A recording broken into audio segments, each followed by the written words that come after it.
Hello, I'm Jennifer Rooks. Welcome to this Your Vote 2022 debate between the candidates for Congress in Maine's 1st District. We are live from the Maine Public Studios in Lewiston.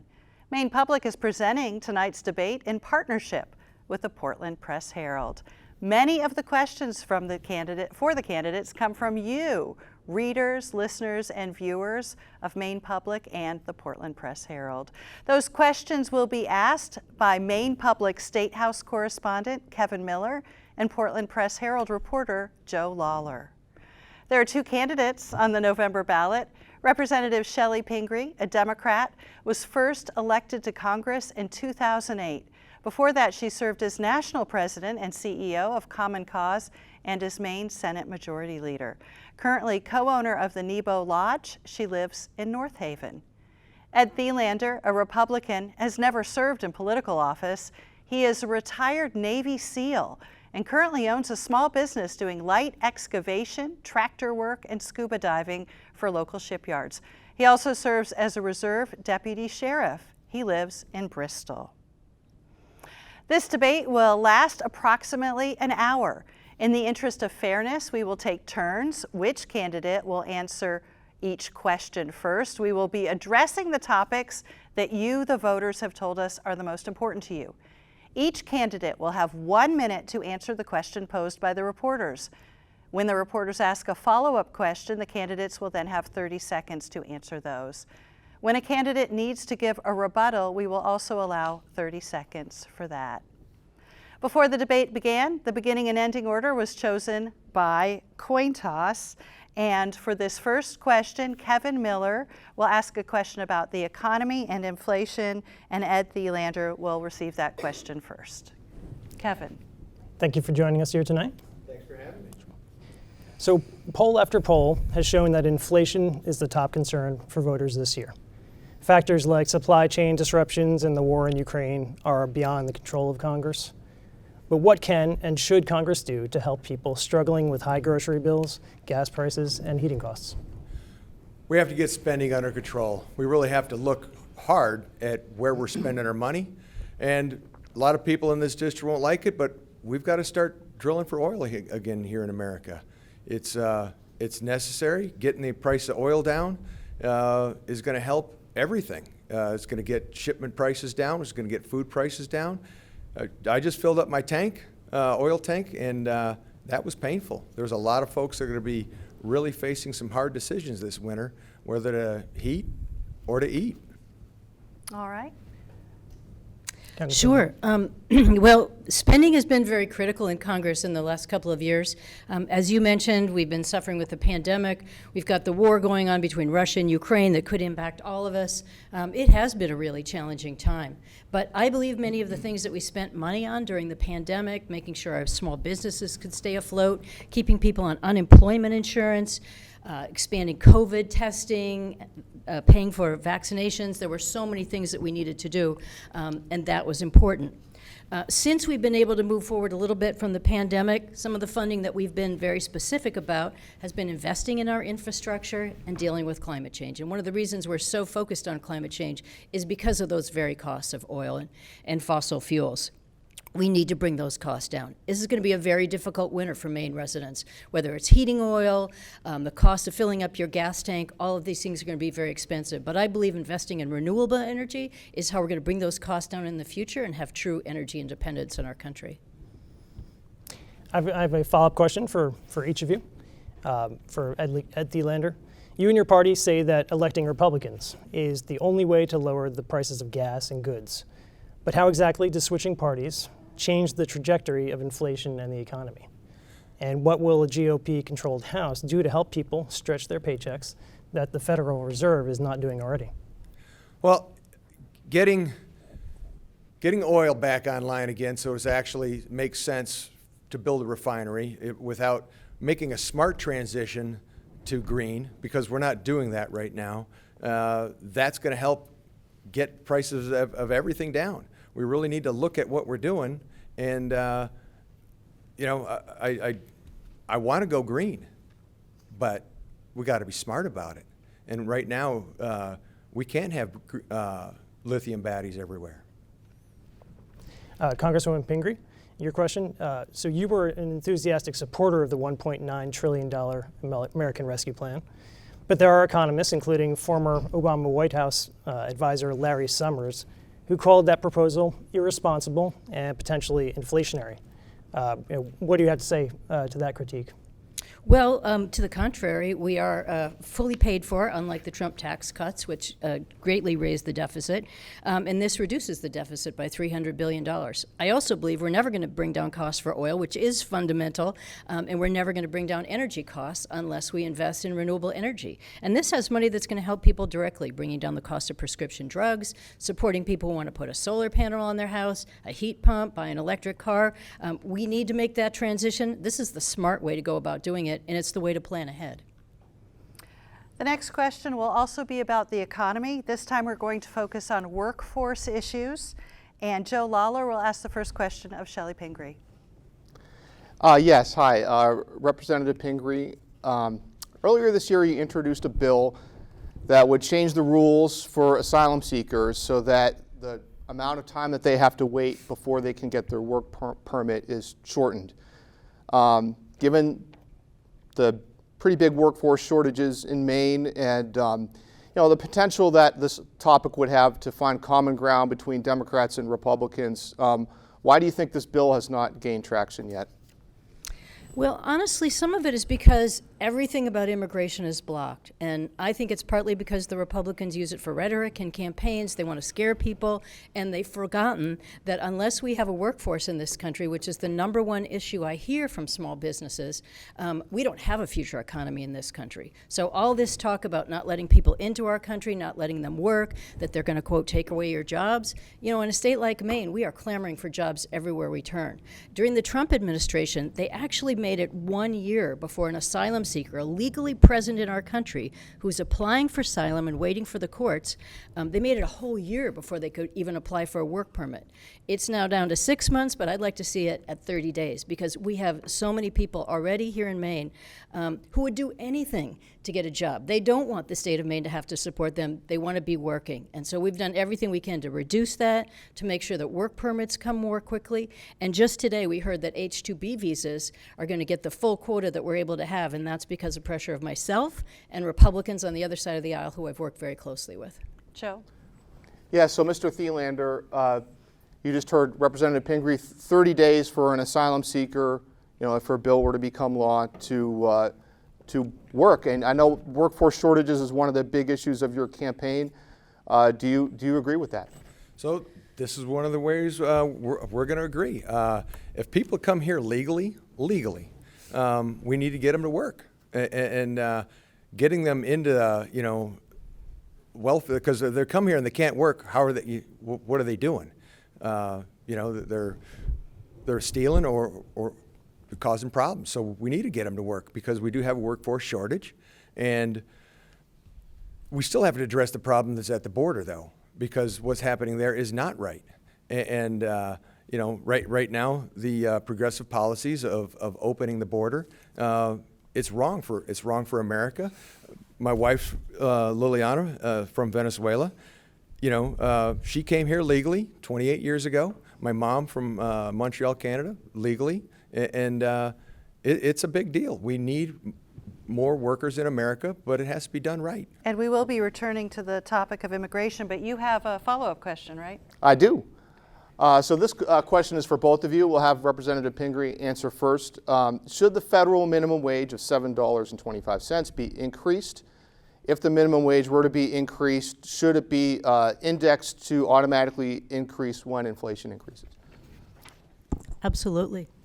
Yes, it should. Well, what should it be increased to? Well, I think right now the Maine minimum wage is somewhere around $12, and that's attached to inflation. So that would be a good start to get the federal minimum wage up from where it is and start moving in that direction.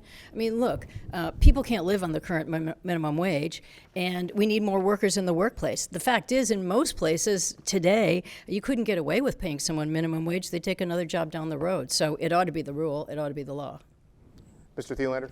Yeah, we don't need more laws, and we don't need businesses to tell people how to pay their people. Like she said, If they're not paying enough and the job isn't good enough, then they're going to move on and find another job. There are plenty of jobs here in Maine. There's only about 5,000 people on minimum wage here in Maine. And so, you know, to make a law, again, to tell somebody how to run their business, there are jobs where kids need to get in, you know, and yeah, they're going to be down at the lower end of the pay scale, and that's life. So there should be no federal minimum wage then? Is that what you're saying? Okay. No, there are plenty of jobs right now, you know, and prices have gone up very high, you know. Now we will turn to immigration policy, and this question will go first to you at Thelander. Kevin Miller, go ahead. You've touched on some of these issues already, but on your website, you state that people are entering the country illegally because, quote, we're not doing the hard work of fixing our broken border and immigration system. Congress has been talking about immigration reform for years now with very little to show for it. So what specific ideas do you have for fixing the immigration system? Well, right now, addressing the border is one, so we can slow, you know, the flood, because it is a flood right now, and we're not ready to handle it. So the biggest thing about that is addressing the flood that's happening right now, slowing it down so we can breathe, and you know, the proper paperwork is not being done at the border, and it's hurting Maine. You know, $11,000 a month is what people are getting paid, hotels are getting paid to put somebody up. That's wrong, you know. It's hard to address the problem right now when there really has been an argument created that didn't need to happen. Just a quick follow-up. So former President Trump obviously made securing the border wall a major priority of his administration, and we spent upwards of $15 billion to build the border wall, which Mexico did not pay for. But what other steps need to be taken to secure the border then, if short of a wall? So, you know, one thing, I don't like screaming about build the wall. Yes, the wall is part of what we need, but there's electronic surveillance, there's human surveillance, and they're just not passing the message along that it's okay to flood the border, you know, because that is what is happening. People are getting word that they're getting a cell phone, they're getting a plane ticket and traveling money, and that's true. My cousin's an ICE agent, and I went down to the border myself. You know, I watched the crossings happen, and I watched, you know, families cross that were not allowed to, and that they were turned away. The cartel doesn't allow them to. They have to cross over in the McAllen-Roma region. Okay. You have a question for Chellie Pingree as well? Yes, so Representative Pingree. The situation on the southern border has arguably worsened considerably during the Biden administration, both in terms of the flow of refugees and illegal drug trafficking. What additional measures do you support to address these complex issues? I think there's general agreement that we need to have strong borders. The bipartisan the bipartisan infrastructure bill, which the Republicans voted against, had billions of dollars to strengthen the border. This 2023 budget cycle that we're in right now, the Biden request is $97.3 billion. So they're continuing to spend money to keep the border secure. We are checking people as they come through the border. There were about 2.5 million entries last year, and over 1 million of them are sent back. The people who are here in the state of Maine, the people who are staying in hotels, are legal asylum seekers. They're not stealing, they're not causing trouble. They are waiting. Many of them come to my office every single day to figure out if their work permits are coming through or can they apply for a job yet. They are anxious and ready to go to work. But there are more forcibly displaced people all over the world, whether it's because of wars, because of climate change, because of hunger. We can't pretend that this isn't going to be a constant challenge. We are going to keep the borders secure. We are going to keep investing in that. But we're going to have a lot more asylum seekers, and we have to speed up the processes. We have to deal with the work permit issues. And certainly the Biden administration is investing a lot in trafficking, in fentanyl coming across the border. We care deeply about those things, and that money is being spent. Thank you. Kevin. Yeah, I do have a follow-up question for each of you. So, Mr. Thelander, Florida Governor Ron DeSantis recently paid to fly migrants, mostly from Venezuela, which is, as you mentioned, your wife's native country, flew them from Texas to Martha's Vineyard. Do you believe that moving human beings around, human beings who are fleeing violence and economic turmoil, do you think they should be moved around to make a political statement? You know, there needed to be light drawn to the problem. Martha's Vineyard's a nice place. You know, Maine's a nice place too. But drawing the attention to the problem. I mean, that's happening all over the country where people are being moved around and dropped off in a place without a plan. The biggest problem about this is there is no plan for bringing all these people in. When they come across the border illegally with the wrong paperwork because their documents are not correct, the Border Patrol and ICE are being told to shuffle them through and let them go. Congresswoman Pingree, I'm curious to hear your thoughts on Governor DeSantis' recent actions. I mean, that was outrageous. That was an outrageous thing to do to people. Most of those people were from Venezuela. They've gone through a lot of hardship. They've come a long way to get to that border. And they were in Texas. He picked them up in a private plane. It cost it cost the Florida taxpayers $12 million. So you're taking people who are already struggling. You're just dropping them off in a community. Martha's Vineyard was welcoming to people. They opened the church, they opened the doors, and they helped people find a place to go. Many of them have moved to the Massachusetts mainland to look for jobs, to look for things that could happen to keep their lives secure. But that's just a political stunt. That's not what we should be doing. People aren't pouring through the border and not being checked. If you're a legal asylum seeker, you have every right to be in this country. Thank you. The next topic is reproductive rights. Joe Lawler. Chellie Pingree will answer your question first. Yes, Representative Pingree. You have recently said that you would work to urge Congress to pass a law to codify Roe versus Wade.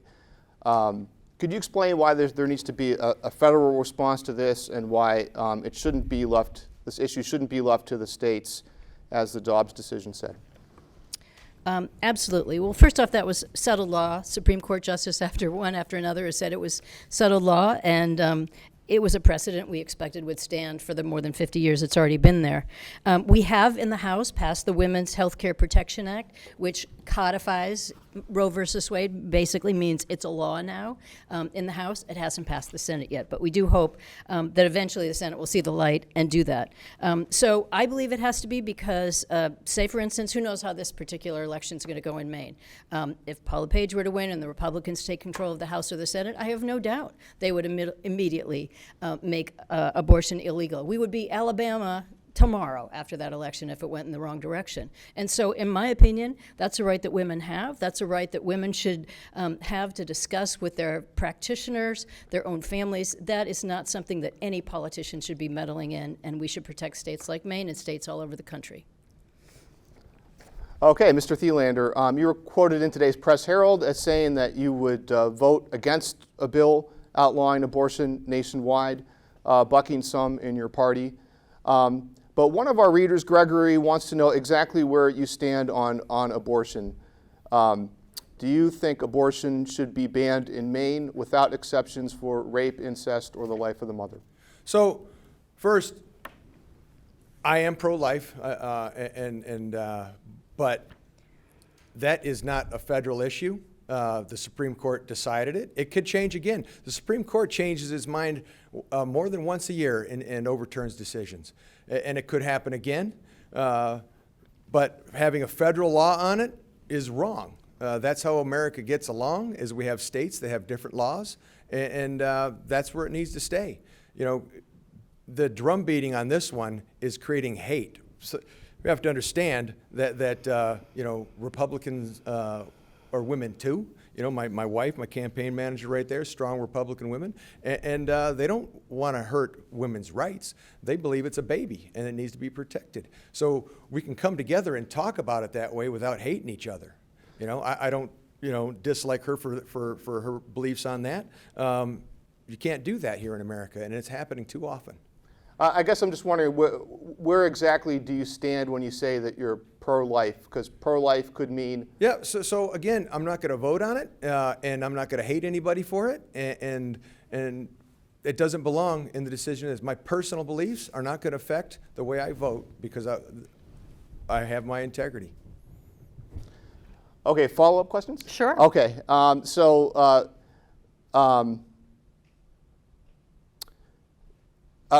Representative Pingree, other than codifying Roe versus Wade, you know, are there other things that should be done to safeguard abortion access in Maine?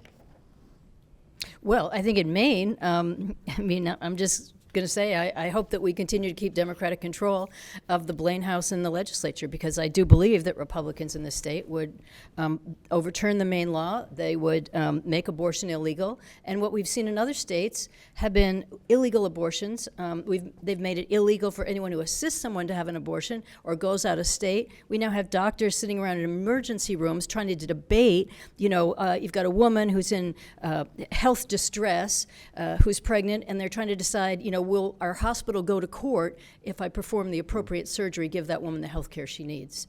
This is the wrong path. This is a private decision a woman should make, and it should be protected. It should be protected at the federal level. I'd like to interject for just a second.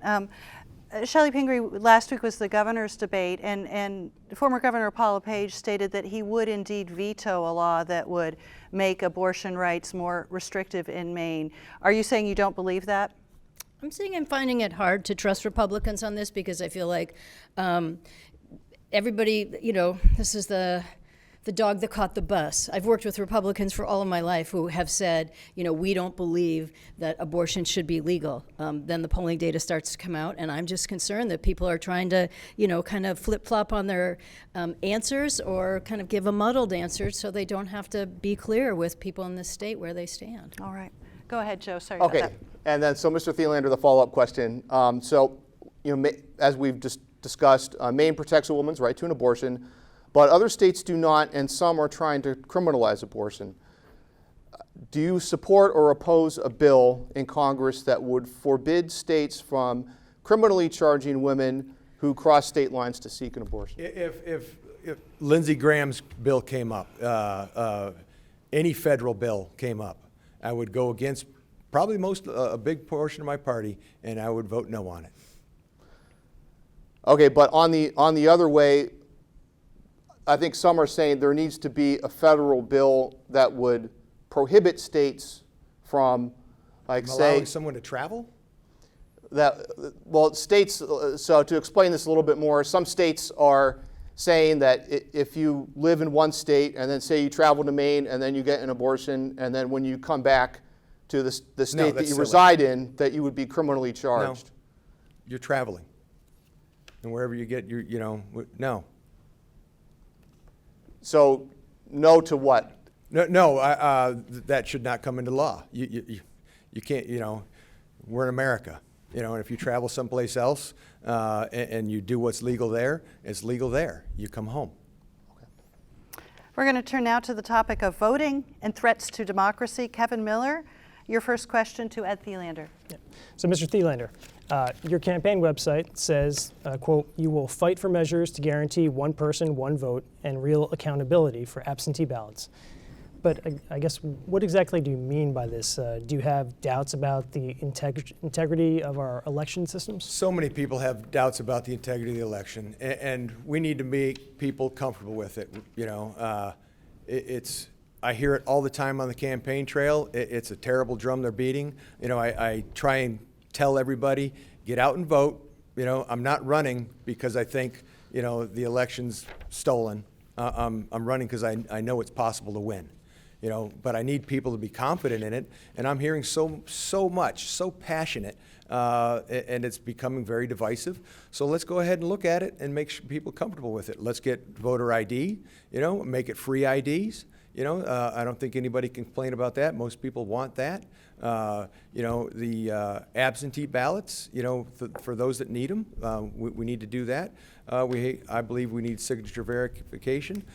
But a lot of the laws for voter ID are really at the state level. And I'm just encouraging people to move forward and look at it. So just to follow up on that, so the absentee ballot, you mentioned real accountability for absentee ballots is the way you phrased it. Here in Maine, we've had absentee ballots widely used for years and years. It was used extensively during the pandemic.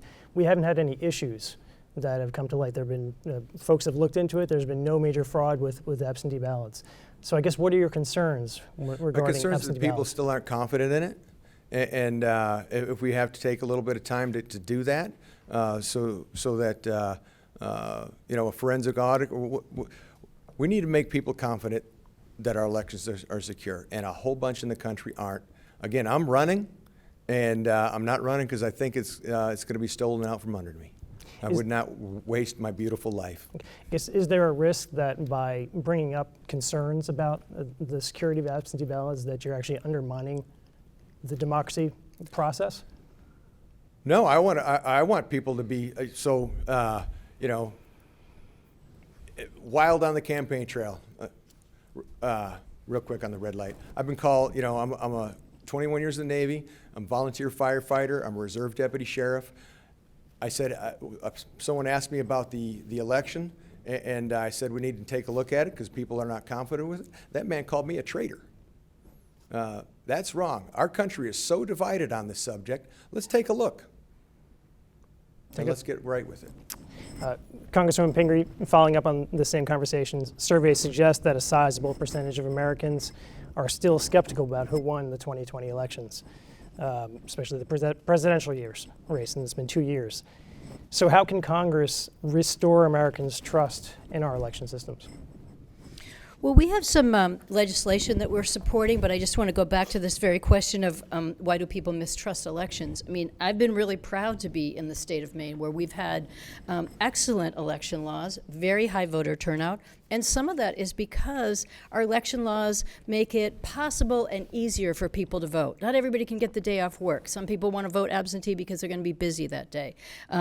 We have no-fault absentee, and it should stay that way. We have same-day election registration. You shouldn't have to think 3 months in advance like you do in some states. Oh my gosh, I forgot to register, when you're not even paying attention to the elections. You got other things on your mind. So I think these are really important laws to preserve.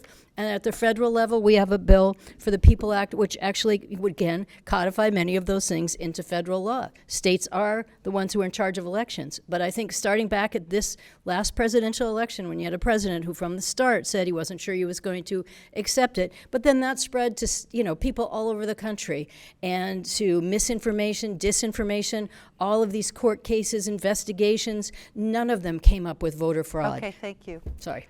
We're going to move on. We're going to move on to our question about vaccines, COVID, and the pandemic. We'll go first to Joe Lawler. Please begin with Chellie Pingree. Yes, hi, Representative Pingree. Do you think Congress should continue spending money on COVID vaccines, or should the vaccines be treated more similar from the financial aspect to the flu shot, childhood immunizations in terms of federal funding? I mean, at this point, I think we're still supporting the vaccines. We've made, some progress. We've made some new developments in dealing with the current variants. And I think we have to do everything we can to make sure that people can afford the vaccines, that they're able to get it, that they're able in a variety of places. It sounds like eventually the COVID vaccine could be something that you choose to get every fall, like you get a flu shot. It could be something that we think about when kids are starting school. I don't know how this particular pandemic will play out, but I think it's been critically important that the federal government has been involved, made them available, made them affordable. Okay, yes, Mr. Thelander, curious about your stance on the vaccines themselves. The U.S. CDC says COVID vaccines have been overwhelmingly safe, effective, saved millions of lives. A recent study that came out last month found COVID hospitalizations 10.5 times higher in unvaccinated adults compared to adults vaccinated and boosted. Do you have any reason to doubt the safety and efficacy of the COVID vaccines? The Maine CDC website right now says most of the people that are in there seriously with COVID are fully vaccinated. And so it very much contradicts what you're saying, but if anybody wants to go to the Maine CDC website right now, I think since March of this year, most of the hospitalizations are vaccinated. So feel free to fact check me on that, but I believe that's right and true. Okay, moving on to follow-up No, questions. I'm sorry. We're going to go to a break, Joe, Okay. and we will go to a very short break. You're watching the first Congressional District debate on Maine Public Television. Local support for Your Vote 2022 is provided by members like you and by MEMIC, a workers' compensation insurance company celebrating more than 25 years of serving Maine employers and their employees, dedicated to a balanced workers' compensation system that reduces injuries and keeps costs down. MEMIC.com. AARP Maine, working on behalf of Mainers 50 plus and their families. Learn more online at aarp.org/Maine and follow AARP Maine on Instagram and Facebook. The law offices of Joe Bornstein, a statewide firm proudly representing over 25,000 injured and disabled Mainers from all 16 counties since 1974. Learn more at joebornstein.com.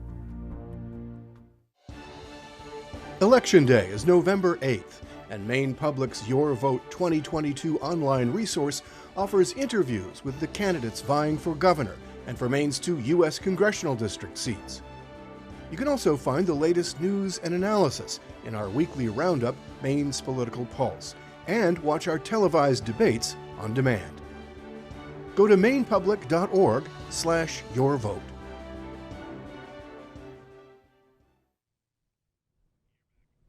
And welcome back to our first district congressional debate. We are moving along with our topics, and the next question will be climate change. Kevin Miller will go ahead and he'll ask Ed Thelander the first question. Representative Pingree talks often about climate change and how it poses a major threat to Maine. We heard you say earlier that you want to be green, but I haven't heard you mention a lot during your campaign, and it's not listed on your campaign website, the issue of climate. So I guess to start with, do you believe that human activity is a major driver of the changes we're seeing in the climate? And if so, what should we do about it? So no one can deny that the climate is changing. It's getting hotter, otherwise we'd be under 100 feet of ice right now. How much does the human factor really weigh into that? I don't think it weighs as much as it does to do what we're doing. If we're going to go all electric cars right now, we can't do it. There's not enough lithium on the planet, and the infrastructure isn't here to do that. So right now we're planning on shutting down and going all electric. We don't have enough lithium to do half the cars in America. In Maine, when we have a 10-day power outage and those batteries dry out, those $15,000, $20,000 batteries will crack. We have to be smart about what we're doing, and we have to really think about it. Representative Pingree, as we mentioned, you've said that climate change is an urgent threat to our way of life. But by supporting the Green New Deal and bills that would eliminate subsidies for the fossil fuel industry, don't you risk driving up the cost that consumers pay at the gas pump on their utility bills, realizing that a lot of these green technologies, they're still years away, if not a decade away, to being fully available to consumers? Well, first off, I don't think there's any debate about what we're going through, and I don't think there's any debate about the impact in Maine. The fact is the Gulf of Maine is warming at a rate faster than any other ocean body in the world, and if we're going to talk about lobsters and we're going to talk about the future of our fishing, we got to think seriously about the species that are moving north and what that means to the state of Maine. One of the reasons we passed the Inflation Reduction Act was to make those investments in mining for things like lithium, finding them, recycling the batteries that we have so that we can make sure we don't waste any of the precious minerals, investing in making sure that people can afford the things that will drive down those costs for them, solar panels on the roof, heat pump hot water heaters, electric cars, more insulation in your home. You've got to remember that everything we do and everything that we're doing to bring those jobs back here to the United States is good for the economy, good for jobs. We can't put that off. No one thinks we're going to get done with oil and gas tomorrow. The United States is still the largest producer of oil and gas in the world, but look, Saudi Arabia is cutting us off. Russia's cutting us off. I mean, this is a world market. We don't control all of that. We have to have energy independence. All right. The next topic will be education and specifically student loans. Joe Lawler, your first question to Chellie Pingree. Yes, Representative Pingree. Some progressives are saying that President Biden didn't go far enough with the student loan forgiveness, and it should have been more than the 10 to 20,000. Some are saying a forgiveness of 50,000 or more. Do you agree that it didn't go far enough, or was President Biden's plan about right? Where do you stand on that? Look, I mean, I know this is a challenging topic, but the fact is a tremendous number of young people here in Maine, young people, their families who paid for college are struggling under the weight of that debt. Young people put off decisions. Am I going to get married? Am I going to have children? Am I going to buy a house? There's a huge percentage of people who are going to have their debt forgiven who are in their 40s, who are making less than $75,000. They didn't just get out of college and decide not to pay for that debt. They are struggling. And if we don't deal with that problem, I think we're going to be in trouble. Probably the president found a middle ground. You're right. There are some people who thought he should relieve all student debt and other people who think that this is inappropriate to do. But the fact is, I have a bill that would lower all debt to zero. Why the federal government ever charge students any amount of interest on that debt doesn't make any sense to me. We've made this complicated, we've made it hard, and the average young person comes out of college today, even from a public university, with about $30,000 in debt. That is a hard way to start your life, particularly in an inflation. Just to clarify, are you saying debt to zero or interest to zero? I'm sorry. Yeah, interest rates to zero. That's how it always should have been. We shouldn't have let this problem go on for as long as it has, and it shouldn't be so expensive for college students. Okay, Mr. Thelander, so what do you think the federal government's role should be in forgiving somebody's individual debt, individual student loans? Is that the role of the government? If it's not, should there anything else be done? Absolutely not. There are so many people that are struggling hard that started a business. They bought an excavator. No one gave them free money for the loan they took out on that. You don't see anybody that went to vocational school asking for loan forgiveness. They got a job and they paid for it. A lot of people are going to college because they want the college experience. No. You have to go there for a purpose. It is a business decision to go to college. And if you go there without purpose or idea that you're going to pay that back, well, shame on you. You made a deal. And yeah, there are a lot of people struggling that made a bad decision.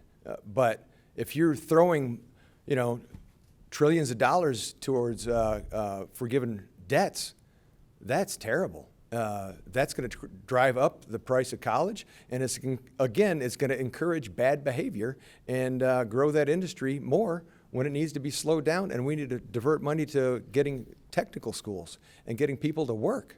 High schools their metric is wrong. Their metric is to send people to college. Their metric needs to send people to work. So Ed, the second part of his question is, should anything be done to help those with college debt? And you are saying no. No, no one paid for my excavator. No one paid for Seamus's excavator. A kid who graduated high school, he had a scholarship. He bought an excavator and a rusty dump truck. A few years later, he had a shinier dump truck and a little bit bigger excavator. All right, we're going to move on to focus on government spending. Kevin Miller, Ed Thelander will go first. So a bit of background. So more than 46% of the $6 trillion spent by the federal government last fiscal year went to Medicare and Social Security and to national defense.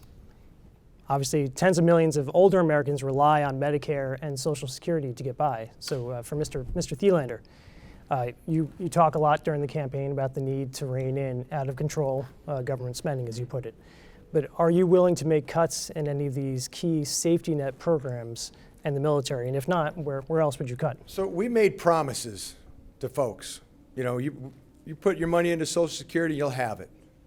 That needs to come back. It actually needs to get taken out of the general operating fund and put back in the Social Security fund where it started. Congress did that. It needs to go back. We can't. That's another tool that politicians use to create hate. And you can't tell somebody the federal government can spend millions, billions, and now trillions of dollars on other things, but they're not going to pay you what they said they were going to. We can't do that. We have to look at things smart. These omnibus bills that nobody can logically read at all, which she signed on to. We can't do that. There's money in there that is being spent. That we'll find it. I don't know exactly what it is, but you can't tell me that's right. Money in, money out. That's how I run my house. That's how I can run and be in this campaign, is I have a budget. Thank you. But you don't have any specific ideas for areas that could be cut? No, we really need to look at these omnibus bills and see what's in there. And does the federal government really need to be spending on certain things? Okay. Representative Pingree, in addition to the COVID-19 relief bills that Republicans and some economists say contributed to inflation, I know you said you disagree with that, but you also supported President Biden's Build Back Better plan and the Green New Deal, both of which carried massive price tags, or would have carried massive price tags had they passed. Are you concerned at all about government overspending? Absolutely. I mean, that's part of our job. I serve on the Appropriations Committee, and part of our job every year is to spend endless amount of time in hearings, in committee markups, working with Republicans and Democrats, trying to figure out where you can cut and where you need more money. That's one of the honors and one of the challenges of serving on the Appropriations Committee. So absolutely, you have to make sure that all spending is reasonable and that it will move your country forward or that it will help to cut the deficit.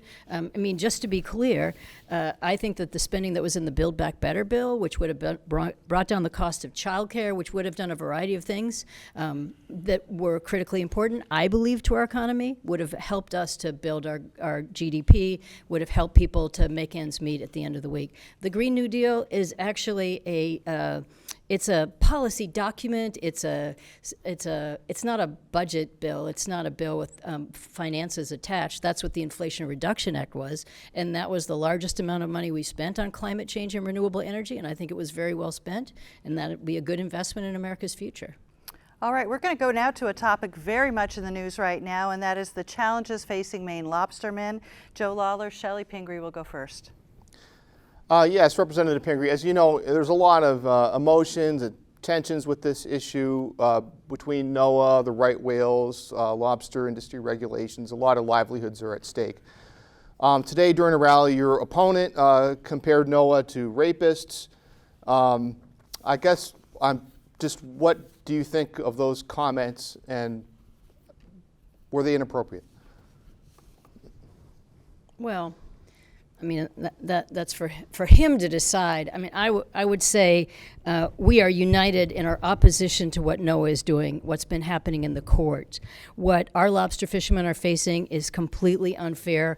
There hasn't been a lobster entangled in Maine lobster fishing gear since 2004, and most of this is happening because of ship strikes and Canadian gear. We are doing everything on the delegation to fight against the NOAA ruling, to look for ways that we might be able to change legislation, and to push back on those entities who want to red list lobster or say that it shouldn't be purchased. I disagree with my opponent. I don't think it's ever appropriate when you're talking about a government rulemaking to use derogatory terms that talk about a sexual assault on a woman or a child. That is not a good way to move forward on policymaking, and I think doesn't help the debate at all. It sort of drags it down into the gutter in a way it shouldn't happen. So, Mr. Thelander, your response, were your comments over the top? Yeah, my comments were over the top, and I apologize for that. I'm very passionate about it. I mean, I love those families. I've been, in and around them since I moved to Maine, and I've been working with them, for the past 14 months more so. And I'm seeing the struggles they have. I'm seeing that nothing's been done. Identified all the problems. 1997, the problem started. In 2017, it really came to a head, and nothing's been done about it. And something has to be done about it. NOAA, all their documentation is incorrect. She agrees with it. All the other legislators agree with it, but nothing's been done about it. We've got to do something about it. I mean, I truly love those people. And again, I apologize for going over the top, but we've got to make it right. And NOAA's not going to do it.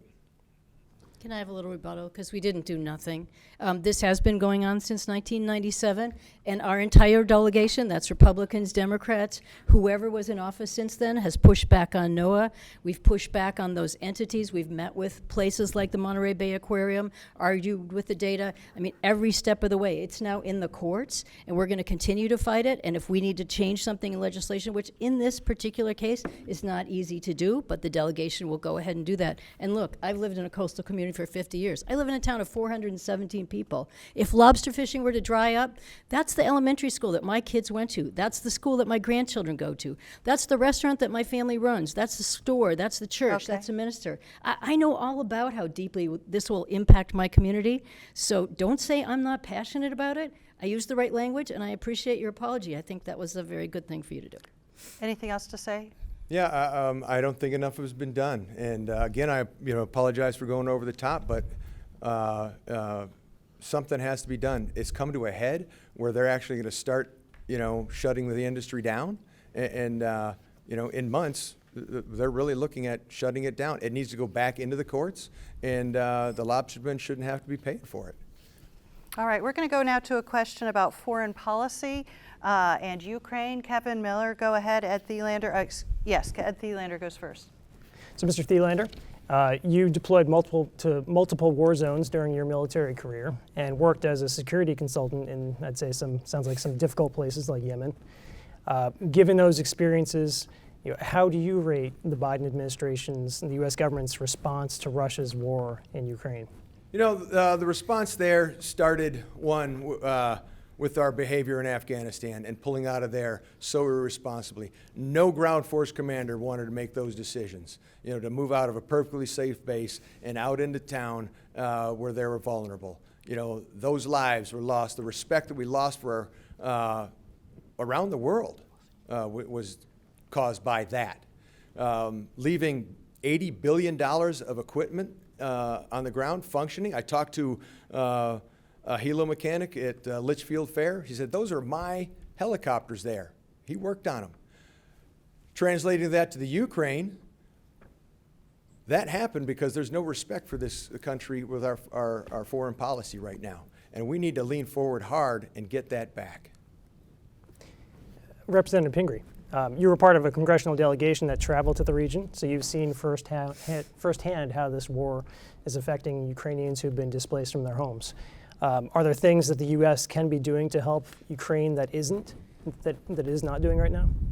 Well, we are constantly in that conversation, whether it's briefings to members of Congress or analysis in the appropriate committees, and as you can see, we've continued to escalate the amount of weaponry, supplies that we're supporting the country with, humanitarian aid, everything we can possibly do. But I just want to say something. You cannot excuse the horrendous action of Putin and what he's done to the Ukrainian people by anything in Afghanistan. I agree with you. That was a terrible pullout. But you can't give Putin an excuse and say, I didn't respect the United States. Listen, I lived through 4 years of the Trump administration, and if we lost respect around the world, it was when a man didn't believe that we should be in NATO, who didn't understand or treat any of our allies with respect, and treated our non-allies like Putin and like the head of North Korea as if they were his friends, and they wrote him letters every day. Look, he helped us get into this situation by being soft on Putin. And the fact is, Republicans and Democrats in the Congress are united in supplying aid and increasing the support that we're doing for them. This is a very serious situation we're in, and we have to be all in. Kevin? You want to reply to this? Yes, please. Hey, Putin's an evil man. Got it. And what's going on in Ukraine is wrong. But we're in that because there is a lack of respect for this country right now from the pullout in Afghanistan. It's horrible. The money that's being spent there, we've almost spent the entire Russian budget for their entire military worldwide in one country. That's insane. That $60 billion is their budget, and we've almost spent $60 billion in the Ukraine. We're going to go on to crime. Joe Lawler, you can ask the question of Chellie Pingree first. Yes, Representative Pingree, you support the George Floyd bill. One of the components of the bill is eliminating or curtailing qualified immunity for police officers, which shields police officers from civil lawsuits when performing their official duties. Can you explain your stance? Sure.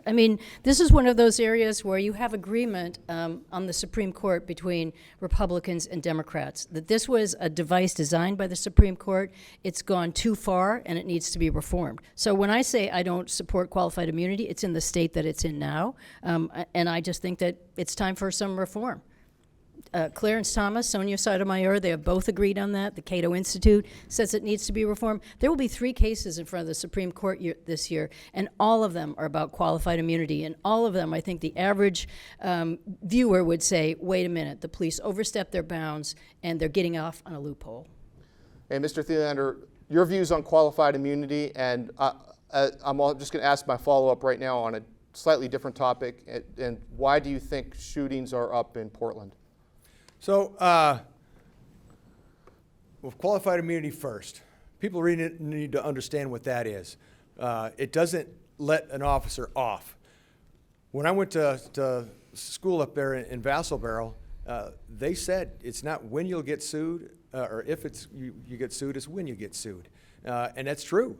Qualified immunity does not defend them against doing wrong. If they're within the bounds of and scope of their work and training, they're okay. But if they step out of that, ask Chauvin, Derek Chauvin. You know, he's in jail now because he didn't take care of that man on the ground. And to take away qualified immunity, to put that threat, and it's a threat to an officer's family, their livelihood, their home, that is something I'm extremely passionate about because it's wrong. It doesn't give them a free pass by any means.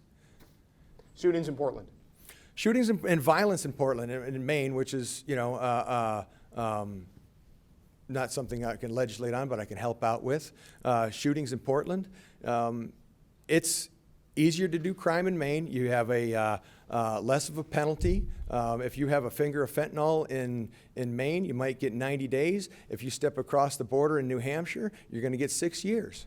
You can also sell it for more in Maine as well. That's a huge thing. The lack of respect for law enforcement in Portland, 2 years ago, that the violence that was there, throwing bottles of urine at law enforcement officers, absolutely horrible, and nothing done to those folks. Okay. I think we have just a couple minutes till closing statements. And Kevin, you had a very quick question for each candidate on the topic of guns. Yeah, so topic of guns, questions for both of you. Can go through a few of them. I think they are yes or no questions on each, if possible. A ban on assault-style firearms, such as the AR-15 assault rifles that have been used so heavily in mass shootings. Yes or no? Yes. Yes. No, we need to work on mental health in the country, and you can't attack not the problem. The problem is mental health. If you're focusing on one thing and not just like the lobstermen, they're focusing, on the lobstermen, not on what's killing the right whale. If you're focusing on an AR-15 and not the mental health. As a no. Okay, go ahead, Kevin. Ban on higher capacity ammunition magazines. Yes, and I also support mental health, and that has been in several pieces of legislation we funded recently. Mr. Thelander? Again, no, we need to focus on the problem. And it's violence. No. Requiring background checks on all private gun sales? Yes. No, Second Amendment. And increasing the minimum age to purchase a shotgun to 21, just like it is for handguns? I'm a very strong supporter of our tradition of hunting in Maine, and I think a lot of young people use guns responsibly. A lot of people train their young people to go hunting, so I'm not exactly sure how I feel about shotguns and young people. I mean, you're talking about 21-year-olds. A lot of teenagers hunt. Mr. Thelander? No, when we were kids, you went hunting after school, we got to actually address the problem, and that's not the problem. All right, that's our last question. We're going to now turn to closing statements. Each candidate will have 2 minutes to make his or her case to voters. The order, again, was decided by coin toss before the debate. Chellie Pingree will go first. Thank you very much. Well, thank you to the voters of the 1st Congressional District. It has been an honor to serve you in Congress. I know there will be a decision to make, and I hope that the voters of the 1st Congressional District choose to return me to Congress. I feel very supportive of the range of issues that matter to the voters in my district, and it is such a wide range, whether it's about the Maine economy and small businesses, inflation and the fuel prices that people are currently challenged by, supporting our workers, making sure that people can make ends meet and get paid a decent wage, age.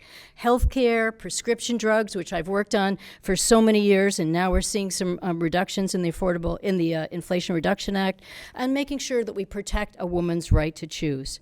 We have so many challenges with climate change, with all of the things that are facing us and our natural resources, our fishermen, our farmers, our forestry, making sure we protect Medicare and Social Security and veterans' benefits and rights. I will be there to support this district in all of them. My office gives constituent service to people every single day, and I'm so proud of the people who work with me and the help they give people on their Social Security and Medicare, or challenges that they're having with the IRS, or VA and student loans, healthcare problems, immigration, grant applications to communities that need to access those federal dollars. And I'm also very proud of the seniority that I have in Congress. I've learned about a wide range of issues. I've learned how to solve problems, work across the aisle with many of my colleagues who I don't agree on every issue, but we know how to get things done. I'm really proud to be on the Appropriations Committee. And I think with Senator Collins on the committee, and the Senate, and myself in the House, we've been able to do a lot for the state of Maine. But I didn't start out in Congress. I've been very proud of the service I've given to my community, whether it was as a volunteer ambulance attendant or serving on the school board. All of these things have taught me along the way how to work with my community, how to support small towns in Maine. We're facing a very challenging time, whether it's climate change or inflation, the threats to our democracy, the economic challenges we're facing. Thank you. I hope you'll send me back to work on those things. I'll do that for the people of Maine. Thank you. Go ahead, Ed Thelander. All right. Hey, thank you for watching. I understand that I'm here for a job interview, so let me introduce myself. I'm Ed Thelander. I'm a retired Navy SEAL. I did 21 years in the Navy, all of it in the SEAL teams. I'm a volunteer firefighter in Ulna. I'm a reserve deputy sheriff in Lincoln County. I've served a lot in my life. I believe in public service. I've been asked several times to run for Congress. I've always said no. 14 months ago, I was asked again. Again, I said no. We have a beautiful life. 3 awesome kids. Why would I do this? My wife, Liliana, who is from Venezuela, said, yes, you will. She saw the vacuum of leadership in Venezuela cause the downfall of a once prosperous nation. She recognizes that it's happening here. We talked about it as a family and decided it was time to serve one more time. We agreed we would do it for 6 years and then come home. On November 8th, you have a clear choice. Chellie Pingree has one of the worst records of showing up to work in D.C. She is one of the top 20 proxy voters of 435 members in Congress. She does not work there when she gets there. She has never passed a bill into law in 14 years. She is divisive. She throws red meat at her base to raise money for her next election. We need somebody who will represent us by showing up, and I guarantee I will do that. And when I get there, I will work tirelessly. We need to find a leader to fill the void in Washington, D.C.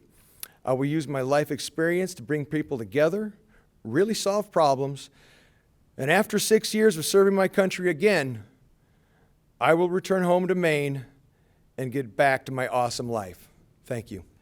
Thank you, Ed Thelander, Chellie Pingree, and thank you for joining us for this Your Vote 2022 debate between the candidates for Maine's 1st Congressional District. Don't forget, Election Day is November 8th. For all of us here at Maine Public and our partners at the Portland Press Herald, good night.